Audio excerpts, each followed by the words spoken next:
Were you aware of The Goldfinch? This is obviously a huge bestseller, critically lauded book. How aware were you of it? Well, every time I went to an airport, it was there. It was one of those books that I never, it's one of those ones you see and you go, oh, maybe I'll pick that up, Right. And then you look at it and you go, this is a very big book, actually. I don't know if I have this kind of time. And I've only got an hour flight, Guys, it's good to see you both. Congratulations. You are in a very eagerly anticipated film. The Goldfinch, of course, is the movie.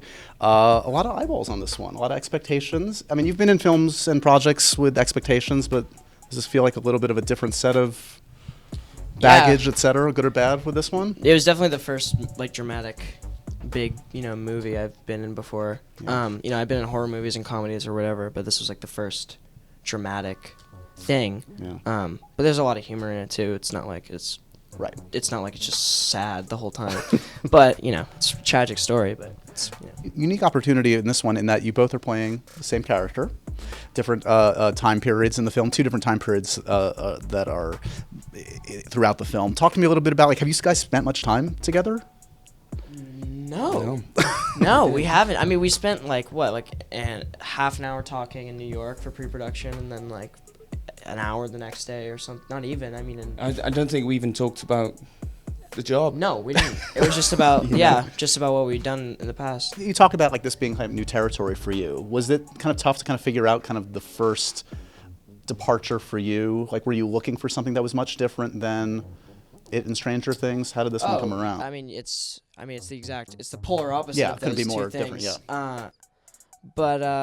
Yeah. I mean, I was just really excited to do the audition because I got to, play with it, and I got to do my own accent, and I went on YouTube and did my own work. It was my first, it was the first time I'd done for real character work and stuff. So, I mean, not that I don't actually act in my other my other things, but yeah, I mean, I got to really have fun with it, and then John, the director, was like, "Oh, do it again," and I did again. He was like, "Again," and I was like, "Again."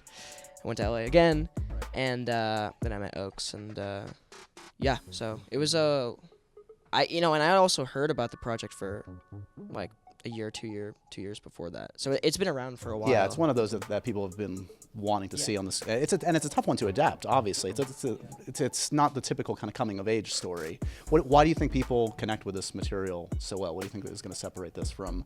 We've seen many coming of age kind of stories, but this one's certainly unique in some ways.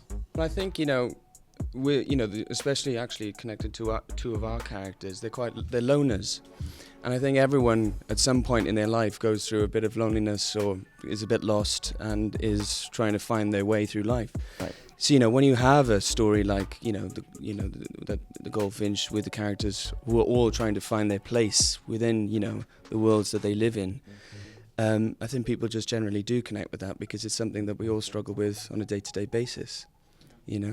And even I don't want to give too much away, but even the adults in the Goldfinch are also trying to still find their purpose. You know what I mean? It's a coming of age for everyone.